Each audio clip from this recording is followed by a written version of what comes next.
Oh, good morning, Miss Tudor. Oh my goodness, it's been crazy over here.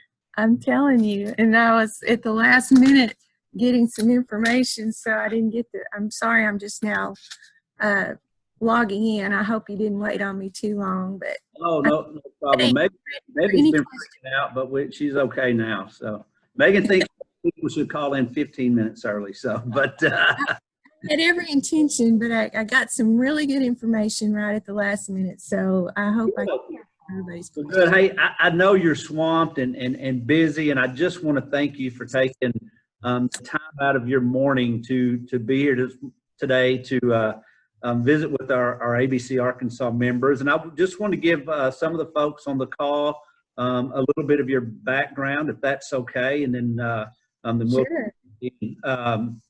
Director Tudor was selected by the Arkansas Highway Commission to become director on March 20th, 2020. So, Director Tudor, you jumped right in about the time COVID was kicking up. So I'm sure it's been a crazy couple. Been great.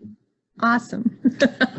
Director Tudor has been at ARDOT for 36 years, and I think what's most impressive to me is she began her career at ARDOT as a clerk typist. I believe that was in 1981. She joined as a clerk typist. And then in 1995, she resigned and actually went to school to study civil engineering at the University of Memphis. And then in 1997, I believe it is, or actually 1998, rejoined ARDOT as a civil engineer and has just risen through the ranks over those years, and then again was selected on March 20th of 2020. So, Director Tudor, again, thank you for joining us, and congratulations on your appointment. I know it's well deserved. Thank you very much. I appreciate that. We've had, several of our members, we're all dealing with the COVID-19 and trying to figure out what our new normal is going to be. And we've got, several highway contractors, we've got suppliers and folks like that, insurance people that have joined us today that, again, just want to hear from you and kind of see, what's going on with highway projects and things like that. So we had sent you a list of questions, and probably I'll take those a little bit out of order if that's okay.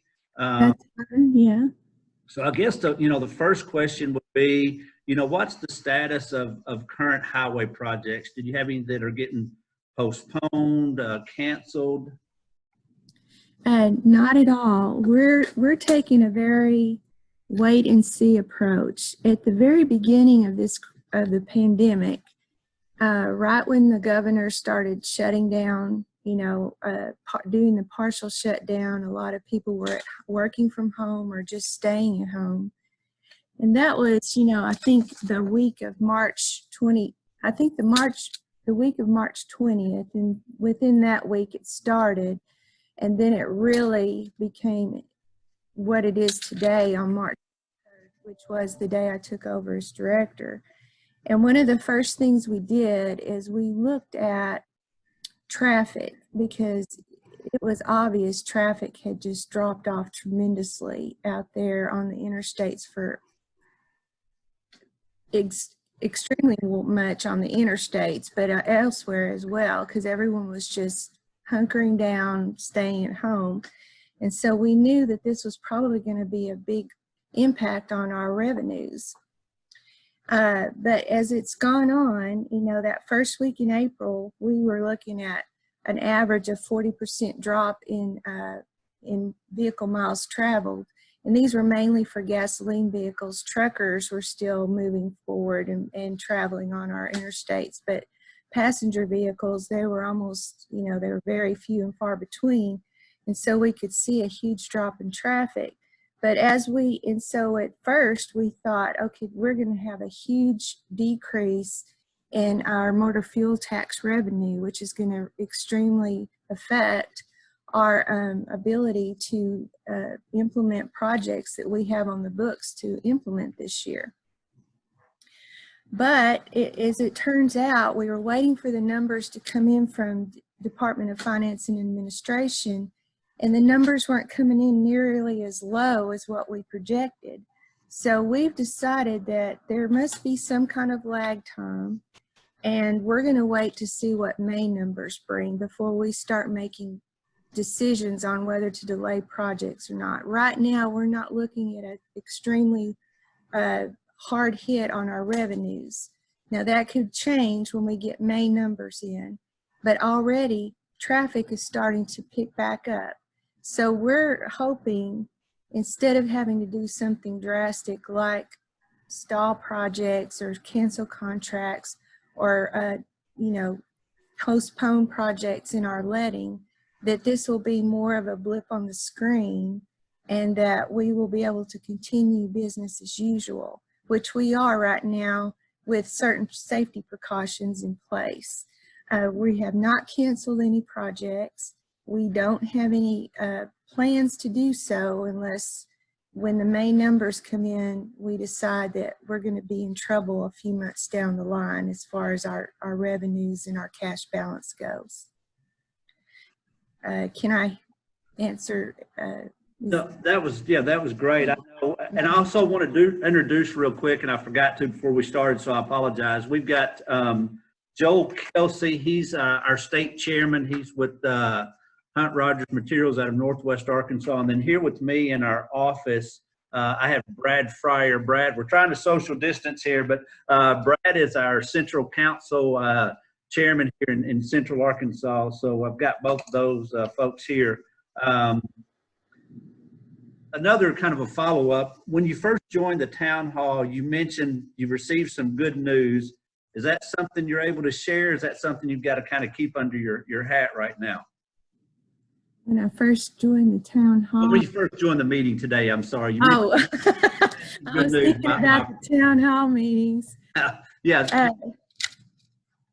Good news. Oh, yeah. Okay, so I have with me Jared Wiley. He is over he's over our planning branch, and he was telling me of all the projects that we have in the hopper ready to go, and everything looks good right now. Now I'll have to give a disclaimer because of the precautions in place to try to protect our employees. Some of our project development activities are not at full steam, if you will. I mean, we've noticed a little bit of reduction in our productivity, but we're trying to keep on track for the more major projects to make sure we get them on time within our program. But I will say that if the challenges of getting the projects ready, we do have to postpone a few into the next fiscal year and bring some of our simpler projects into this fiscal year, we will still try to let the same amount of projects, the money amount won't change, if that makes sense.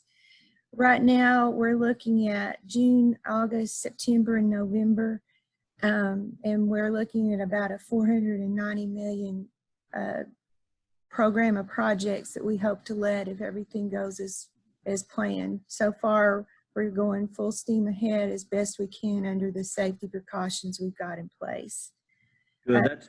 That's one of the questions that we had was, could this pandemic have an effect on future highway bid lettings? And it sounds like you're saying we're okay for a little while, it seems like.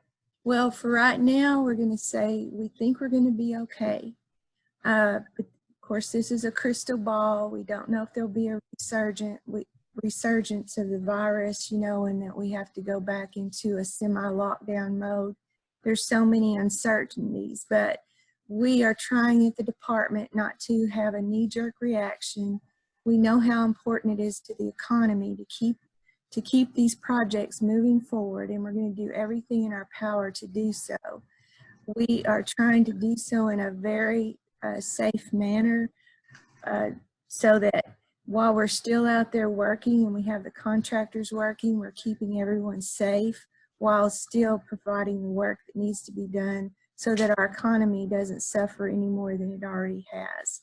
We find that, there's been a lot of discussion between keeping everyone as safe as possible but at the same time, what's the effect on our long-term on the economy, which could be just as detrimental as the virus at some point. So we're trying to be very careful because we know what we do is huge to the economy in the state. Absolutely. Absolutely. I know, you know, there's been a lot of talk recently and for the past year about the I-30 crossing. And so we know we've got I-30 crossing and the Cantrell Highway 10. And those are, I think, our first alternate delivery projects. So could you talk a little bit about those and maybe the advantages over the traditional delivery method? Yes, of course. I think that when you have a difficult project, say in a very tight urban area, it is. So I've been very, very involved in the construction manager, general contractor delivery method for the Highway 10 project there at Cantrell. And from the beginning, I've been sitting in on the meetings, and the innovation and the wisdom and the institutional knowledge that the contractor brings in to help our design team to design it to be the best project it can be, bring innovation in, make it easier to construct, stretch our highway dollars to provide more scope because of removing risk. Removing risk in the construction manager, general contractor form of delivery is huge. We had, the more risk we can take off the contractor, the better price we can get. And so there was a lot of back and forth. Okay, this risk the department can take on, whereas this risk we'll leave with the contractor, or this risk we'll just put into a risk bucket and we'll just set it over to the side. We won't consider it, and we'll consider it later. And if it becomes a risk, then maybe there's been talk, okay, these are possible risks, but we're just going to send them over here. And if they don't, materialize, that's fine. But if they do, there's an agreement that the department will take on this proportion of the risk or whatever, so that the contractor, the construction manager, general contractor, can give us the best price possible without including risk into his bid. And so we're able to not only get a better product, the end product will be much better. It'll be easier to construct because we've gotten their institutional knowledge of, okay, if you just move this over a little bit, it'll allow our crane to get in there better, and it'll be a lot cheaper to construct this because of the way that the project is what's a good word, put together. I don't know. I'm losing my words here, but anyway, I'm a true believer in it. It has been eye-opening, and we've learned a lot. And what's been really good about it, we've designed the project in-house, and we have some excellent engineers that are kind of new in their career. This is maybe their hardest project ever to design. But with this back and forth with the contractor, they've learned so much. So it's really developing our staff to be better designers and to understand production rates, to understand, constructability issues that, as an engineer and not a contractor, you really don't have the opportunity to learn some of those things. So I think the construction manager, general contractor method is a very good fit for Arkansas. Now, would you like me to go on to design build? And yes, if you don't mind. Yes, ma'am. Okay. Well, okay. So the construction manager, general contractor, is for the Highway 10 Cantrell, the interchange there with 430, and also widening up to Pleasant Ridge. It's extremely complicated project, but I think we have an excellent set of plans. And I'll finish this up with. We've already signed the contract. We have a work order in place. There's a flexible begin of work provision so that we can wait until the utilities are out of the way. We have about 1,000 calendar days on that project. We expect it to be completed in early 2023. So we expect construction to begin in mid-June 2020, which is coming up soon. And it makes me a little nostalgic for the days when we had these big projects and they were so important. And we had big ribbon cuttings and celebrations about being able to get to this point. But under these social distancing precautions and such, I guess we'll have to wait to a later date. And I know you have a lot of folks on this call who are probably going to celebrate this early 23 when some of this work gets done, because I think a lot of these people live in and around that area and use that. So that's going to be welcome for sure. Well, I'm hoping that I will get a plus in maintenance of traffic and constructability and limited inconvenience to the people driving through that. That was our main goal as we were preparing those plans. So hopefully we'll get a good report. Maybe we can get back together after it's over and you can tell me lessons learned as far as people driving through it every day. Okay, so for design build is a little bit different animal in that there is no risk sharing in design build. It is the contract or the design builder takes on a lot of the risk because the design is in infant stages when they start. And so that is it's a good tool for certain projects like the 30 Crossing project. It's a good tool for that because so many risks are unknown. And as they move through and design it, they can eliminate some of their own risk, but the department doesn't really take on a lot of risk in that particular delivery method. So while design build is a great tool as well, that's the one drawback I see for that delivery method for Arkansas. Now we're just getting our feet wet, right? You know, we just got legislative approval a couple of years ago. It took us a while. We have a whole alternative delivery division now, and it's only got 4 people in it now. So we're taking baby steps and we're doing it slowly. But right now it looks like construction manager, general contractors working well for us. We're still not giving up on design build. The 30 Crossing project is design build. There's been a lot. That is a huge project with a lot of moving parts. We have, as you all know, a lawsuit that's outstanding, waiting for a reeval of our NEPA document, or National Environmental Protection Act document that we have to have approved by Federal Highway. But we're very hopeful because most of that work is within existing right-of-way, which the impacts are very limited. And usually when you have to go to a higher NEPA document, that's because there's so many impacts to the people in the corridor. We don't really have that, and we're going to make it better for the people in the corridor. We already have plans for noise walls and more open space to provide more more mobility between each side of the interstate. But you know, there is a contingent of people out there that think that interstate should not even be through downtown Little Rock, and that's the crux of the lawsuit. And so we're just waiting to see. At the beginning of June, we have to report to the court on our progress on the reevaluation of the NEPA document. And then from then, we're just moving forward. So far, they haven't submitted a cease and desist order, or what's that called, Jared? An injunction. That's right. That's the word. So far, so good. We're moving forward.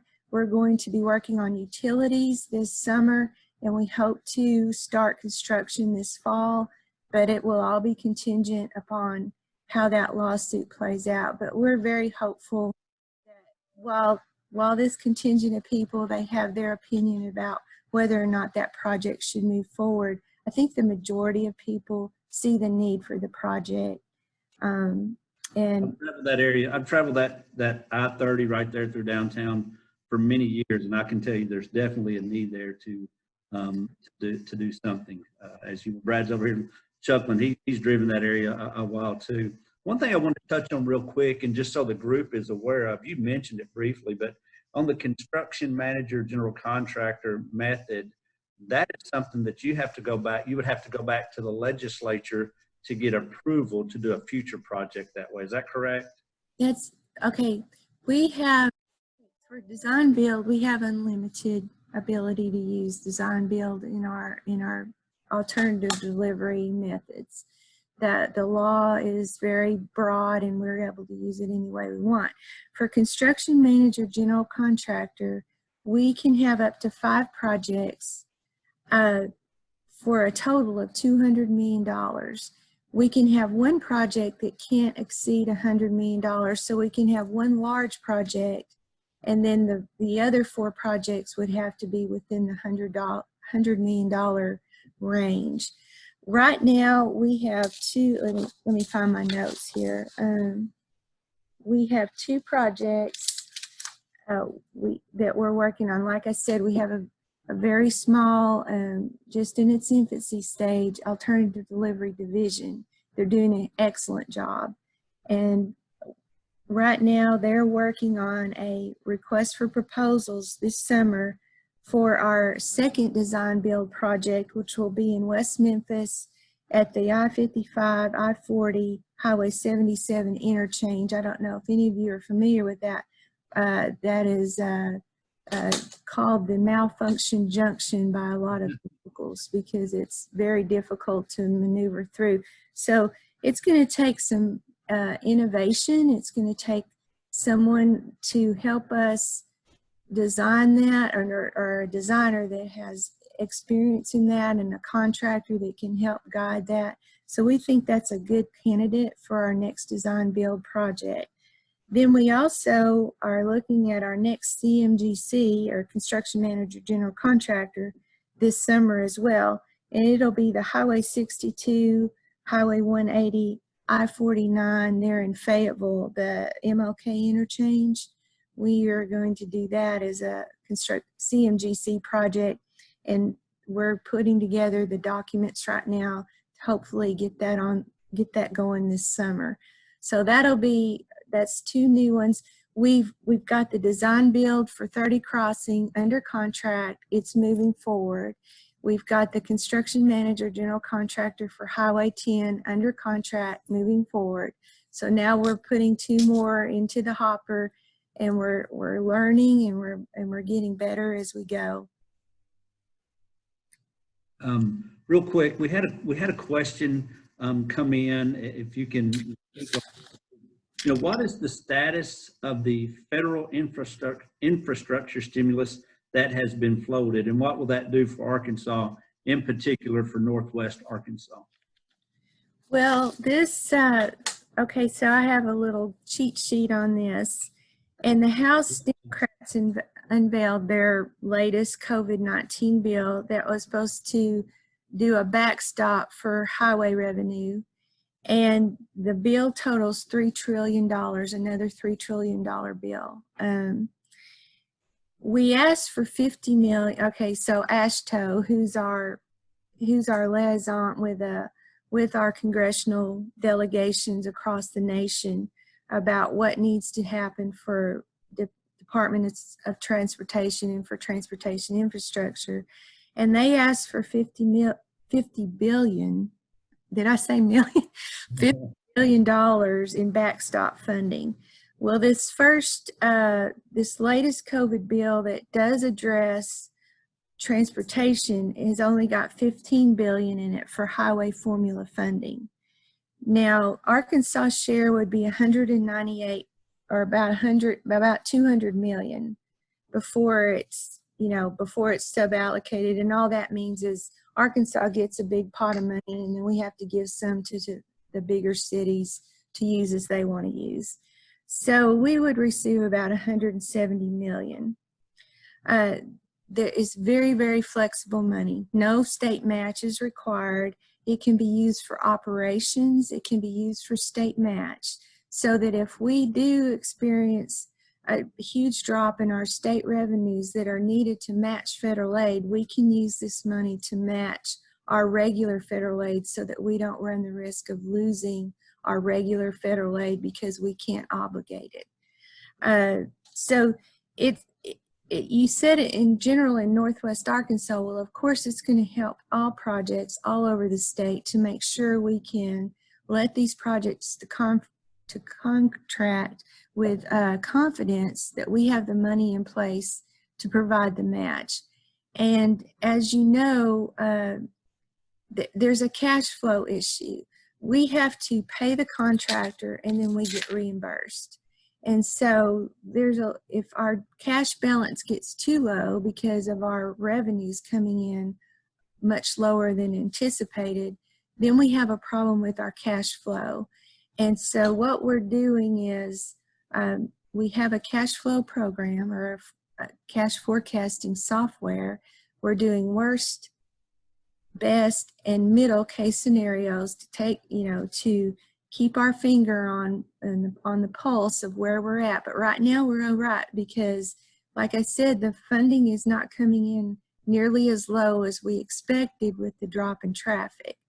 So I think I've lost the question. What was the question? No, we were just talking about the federal stimulus. So no, that's fine, because honestly, that kind of helps lead us into, another question. And I also think we have Joe Quinn, that's joined us today. So would definitely, would love for him to jump in if he has something to say on this. I know, before the pandemic started, you guys were doing an excellent job of having town hall meetings where we were discussing issue 1. And everybody on this call, I'm sure, is aware of what issue 1 is, and that's the extension of the half-cent sales tax for highway funding. I think if anything, this pandemic shows that we can't rely on a transfer from general revenue to help with highways. With the casinos being closed down, again, lack of traffic, like you said, the fuel, use of fuel and all of that. So how do you feel that COVID-19, what effect do you feel that's going to have on issue 1 and whenever the voters go to the polls in November? Well, it's emphasized. Okay, so issue 1, okay, that question is definitely a crystal ball question, as you know, because we can't really understand how voters are going to feel when it's time to go to the polls as far as their personal finances. But what we're going to have to try to educate the public on is issue number 1, first and foremost, is going to be huge for the economy. And the economy is suffering right now, as everyone knows. And issue 1 will be a huge shot in the arm, not only for construction projects, but for the long term, because a highway system in a state of good repair, a highway system that has the capacity that it needs and the connectivity it needs for businesses to want to come here. I mean, you're looking at long-term and short-term benefits for our economy. And because this tax is something that the citizens are already paying, it's not they're not going to notice any difference in what they're paying. But they will notice a huge difference in the amount of work that's being done across the state. And it's going to be a stable source of income, much more stable than the motor fuel tax. This has become very apparent during this pandemic. Okay, so most people in Arkansas, now I know this is different in different states, but in Arkansas, Governor Asa Hutchinson has done, in my opinion, a tremendous job of trying to protect the people in Arkansas while not completely shutting down everything in the state. And so he's tried to find that balance. I have a friend that sells he has a furniture store. He said April has been his best month ever, and he's been in business for about 10 years. People are still getting out. If you've gone to Lowe's, Home Depot, any of those places, people are still getting out. People are still spending money, but they are not driving like they were. And the motor fuel tax is directly associated with consumption. So it's not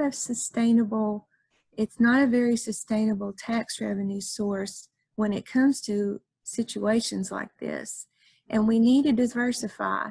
I know that there is a place for motor fuel tax revenue, but then we need to have other places that we generate funding for highways so that all our eggs are not in one basket, so to speak. And I think issue 1 has put a spotlight on that. It has shown that, we need to diversify our funding. The half-cent sales tax has stayed relatively stable. There was somewhat of a drop in the April numbers, but not nearly what was expected. And in fact, there's still some growth, just not as much growth as what they projected back last year.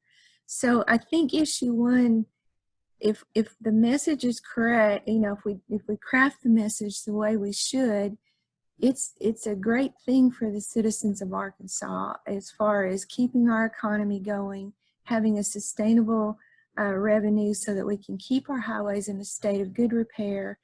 And the department, and I know you all know this, I mean, most of you know this, we are committed for these tax dollars to go towards concrete, asphalt, steel. We want this money to be, we want it to be on the road so that people can see that their tax money is making a real difference in their transportation system, which is one of their biggest assets. The transportation system is owned by the public, right? They've paid for it. And it's a huge asset. It means a lot. It takes care of your jobs. It provides access to jobs, to family, to church, to recreation, everything. People get in their cars and they just expect to be able to get wherever they want to get. Well, if you can't keep that system in a state of good repair, you're going to pay one way or another. You're either going to pay with safety issues that cause property damage, or even worse, fatalities. You're going to experience property damage goes with potholes and flat tires and alignments going out, and all of that, the extra expense to ride on bad roads. So I just think that I think issue 1, if we do that right, we can just show that this is going to be huge for the state of Arkansas. It's coming in a very timely manner when our economy is struggling somewhat, and it'll help. It's going to help us get back in a place where we were pre-COVID-19. Yeah, and I think, again, the importance there is we've talked about, and again, Joe Quinn, are you on? Doesn't sound like it. I know Joel was going to join us. I know Joel's done a great job with the Roads and Bridges Coalition, and talking more about roads and bridges. And because you have a lot of people out there, when they hear highway funding, they think of this big pot of money that's going to the department to use. And so Joe's done a really good job of kind of bringing it down and talking about, hey, these are the roads and bridges that you take your kids to ball practice on, that you take your kids to school on. This is the roads and bridges that they're riding school buses on. So I think he's done a really good job on that. But yeah, issue 1 in November is going to be very important. It's extremely important. I think that's going to, of course, that's been the message, but it's even more important now under the circumstances. And, it's just, like I said, it's still a crystal ball. We don't know what state of mind people are going to be in November. We are all hoping and praying there won't be a resurgence that some of the experts are predicting. And I'll say this, we got through 9 of the regional meetings or town hall meetings, and they went really good. And we had such good momentum. We had like over a 60% approval rate at that time, but that was early on. And then the COVID hit, and now we're kind of stalled, but we're trying to figure out a way to get that momentum back. And even if that means doing more of these virtual meetings, we were going to try to get on the civic club circuit, talking at a grassroots level to small groups and educating them on issue 1 and what it would mean to the motorists and to the population in general. Because even if you're not in a car every day, you still rely on the groceries in the store, on someone getting you to the doctor if you need to go. I mean, roads just, they touch every life. So we're just hoping that we can start that momentum back up, maybe make a little bit stronger case for the economy in the future based on where we're at today, and hopefully get that word out there, get that good education out there so voters can make an informed decision. Now, as you all know, as a department, we cannot campaign, and I mean, we can give our opinion. We can educate, and we can tell what the benefits would be. But we can't say you vote for or anything like that. That has to come from industry such as yourself. And so we hope that is ABC part of the Good Roads? Yes, ma'am. Sure. Yes, Oh, thank you so much. I'll say this right now. Thank you for being part of that, because they're able to do things we can't do, and we can't contribute state tax dollars towards a campaign and that type of thing. But what you're doing is going to be extremely crucial in getting this passed. And it's not only going to be good for the industry, and sometimes I think people think, well, it's just self-serving for the industry. That couldn't be further from the truth. This is going to be good for the whole state. And we need to make sure that message is out there. And I think one thing that the group has done a really good job of is, putting it down to a local level, because if this didn't pass, you may have Benton County, Faulkner County, other counties around the state who are going to lose millions from their highway fund. So it's not just a deal. It's a local issue all the way down, like I said, to the counties. And I think the county judges, that really has gotten their attention. Exactly. That is exactly right. And that is one of the points brought out in this education. If the half-cent sales tax is allowed to sunset on June 30th, 2023, then immediately the cities and counties are going to experience a 30% cut in their turnback funds for their roads and bridges. So not only will the state highways won't be able to stay, we'll just continue to follow further behind and keeping them in a state of good repair. The same is going to be happening for county roads and city streets. And it's the system for most drivers, I mean, we have it compartmentalized pretty good, but for most drivers, I live off of a county road. Most of us, we use a state highway or an interstate, but then we get on a city street or a county road, and it makes a difference if that county road or that city street is full of potholes, and it's just horrible on your car. So it's all encompassing. It's for every driver in every area of the state. You're right. I'm going to slide out of the picture so we can social distance, but I think Brad Fryer may have had a few comments or maybe even a question for you. Hey, Brad. Hey, Director Tudor, how you doing? Oh, I'm doing great. No better. Congratulations on your promotion. If ever there's been an employees director at the highway department, because of your diverse background, you're it. You're going to be a huge asset, not only to the department, but to the traveling public. So congratulations, Director Tudor, on your promotion. And Thank a couple you. of things that the highway department has, as a highway contractor, we just wanted to say we appreciate you guys understanding some of the inconveniences that have been imposed on the contractors. We know that because of the lower traffic volumes, you've allowed some of the maintenance of traffic plans to be modified. You've allowed us to do day work that we would have ordinarily done at night, which night work is not quite as safe. The production's not quite as good.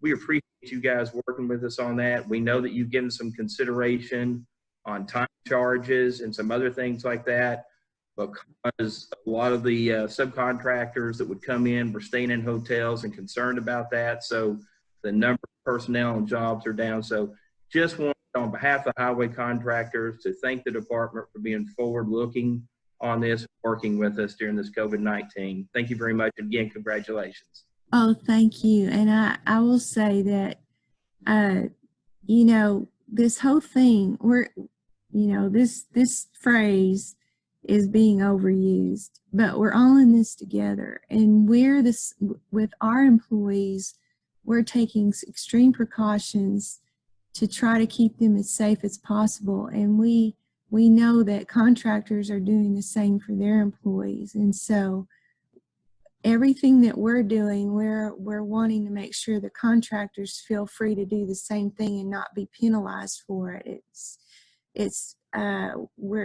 We consider you guys partners. We couldn't do what we do without you. You know, we could design projects all day, but if we didn't have anybody to build them, we'd be in serious trouble. And we appreciate you and your ability, you know, your willingness to come forward, and you're still working, even though I know some of it's limited and sometimes there's issues, but you're still working. We're still making progress for the citizens of Arkansas. Hopefully we're just doing it in a safe manner so that everybody goes home safe at night, and no one has to experience this horrible sickness that can, well, it's just all over the place. You cannot have symptoms or you can pass away from it. It's just a scary situation. So we have to be vigilant. And as we move forward and more of these restrictions are lifted or are you know, not as strict, we still need to together keep working to keep our employees safe. My goal is to have, right now we have three employees out of 3,700 that have tested positive. Only one was in the office place and exposed some others. We put in quarantine afterwards. The other two had been at home, so it didn't affect the employee population. I take great pride in that because of the decisions made. I have an excellent support team around me, and we're making decisions based on the employee safety.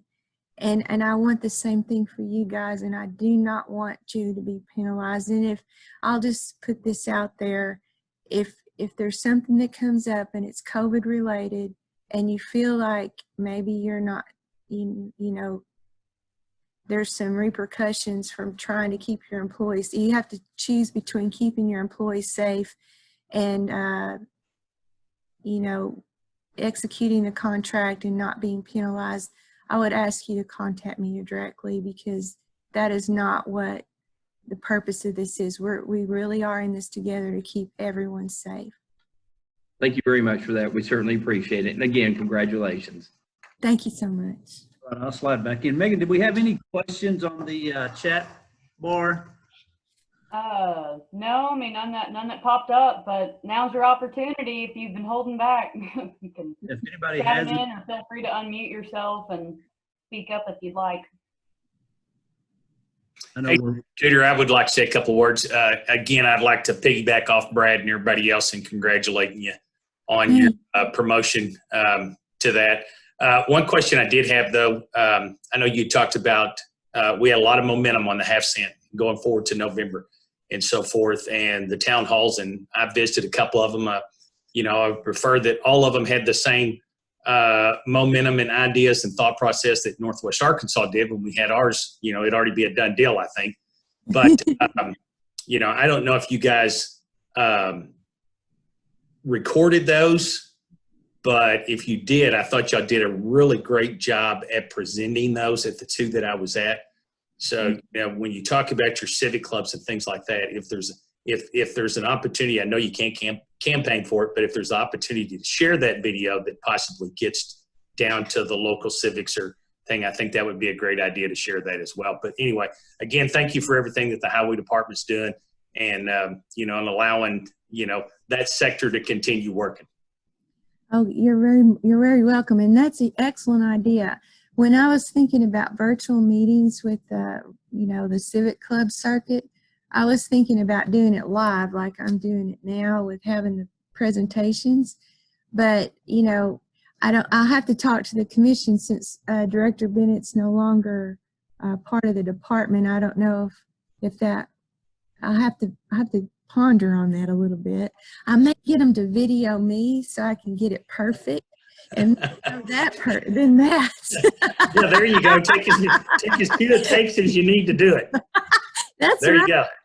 Yes. I have to confess something. When they first told me that I would be the next director, I was so nervous about public speaking because my job up till now, I did some public speaking, but Scott, of course, was the front man and he did most of it. And so I was like, gosh, I just hope I do just half as good as Scott was able to do. And then this COVID hit, and suddenly I'm thrown into this position of making life and death situation. And suddenly the idea of speaking didn't seem so scary after all. What was really scary is the decisions I was making to make sure everyone stayed safe and healthy. So I think, you know, there's always a silver lining here and there, but it may have been a good thing for me to get my mind right and not be so worried about following in someone's footsteps that was so excellent at what they did. So, Director Tudor, again, I know we're close on time. I did have one question that just came in, actually a statement. I'll read that. It looks like you're going to be speaking to the Rogers Rotary Club via Zoom in the next few weeks. So Coleman Farrar from one of our member companies up there sent that in. And then we had another question is, how much does the half-cent tax generate annually? oh, okay. Annually, it's going to be for the department. It's going to be like 205 million for the department for state highways annually. And then the other was what, 95 million that comes from what the government? Yeah, the governor's long-term highway plan was two parts. The first part was what became Act 416, and it's a combination of funding that it was made available to us, and it's diversified. Some of it's motor fuel tax revenue, some of it's casino revenue, and some of it's increased registration fees on electric and hybrid vehicles. It provides to the department about 95 million a year that can only be used on system preservation projects, either bridge or pavements. And so that money is set aside for a specific use only, and we're using it as that. So then the second part of the governor's long-term highway plan was to to issue one, which was going to extend the current half-cent sales tax past June 2023, beginning July 1st, 2023, and making it permanent. And that permanent source of funding would bring us up to, it's going to be about $205 million a year. When you add it to the 95, that's a $300 million a year increase in our funding. And when we did our needs study and the Arkansas Legislative Audit came in and audited what our needs were, they audited that we needed an additional $478 million a year to keep our system in a state of good repair. Now that's a huge amount of money, and I understand that, but the governor was able to craft a program to give us additional $300 million a year that will go very, very far. And we're very grateful for that. And so, okay, I've lost the question. Where was I going with that?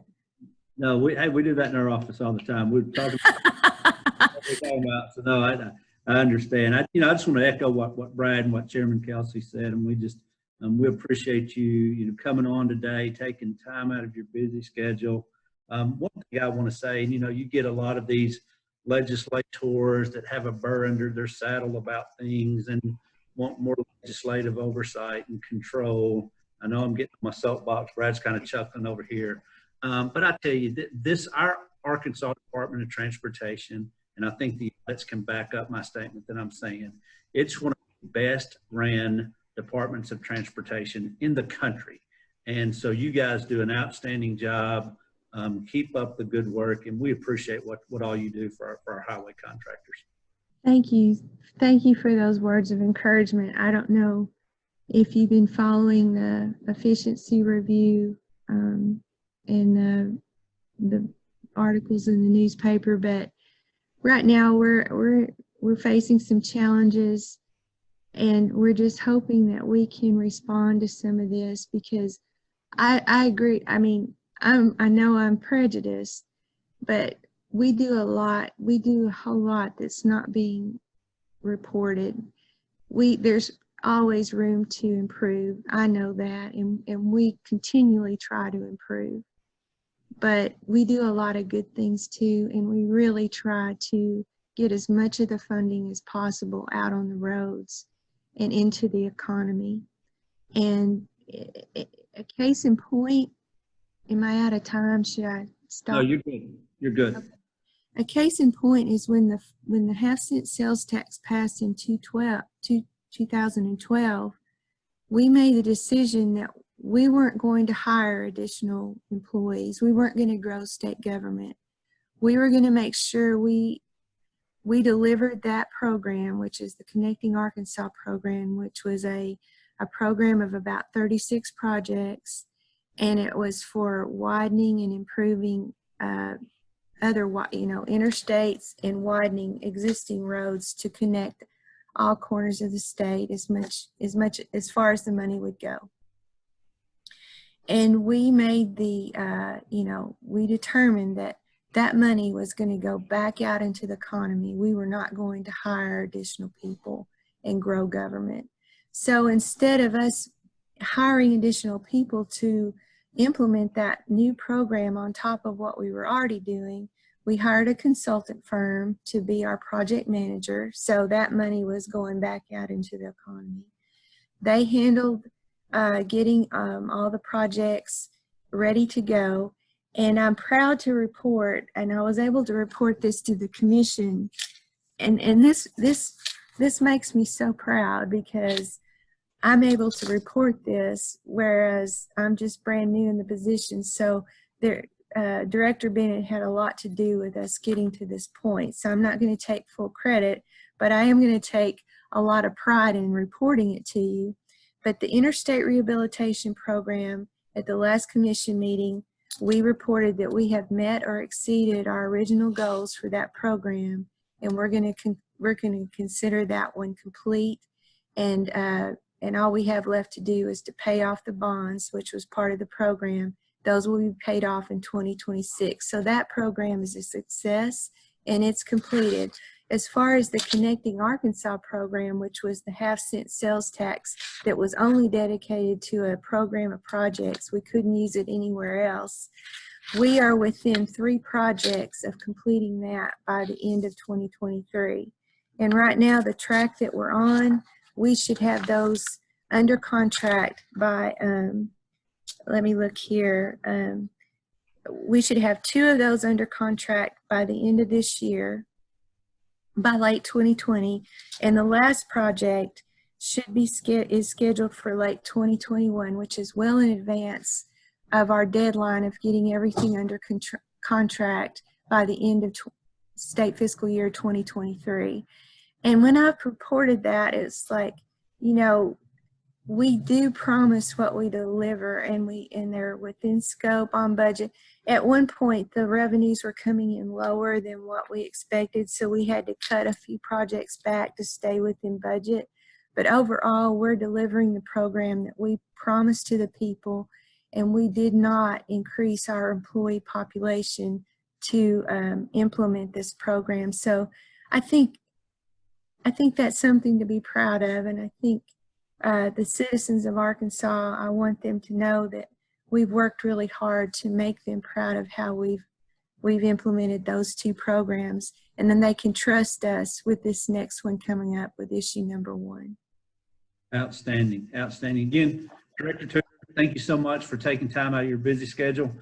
Thank you to all the ABC members that tuned in today. We appreciate your continued support. Again, we're hoping some of these restrictions get lifted so we can get back out and visit with you guys and have some business development and networking events. But again, Director Tudor, thank you, and everybody have a great day. We'll be talking to you soon. Okay, thanks everybody. I appreciate the time. Thank you. Thanks again.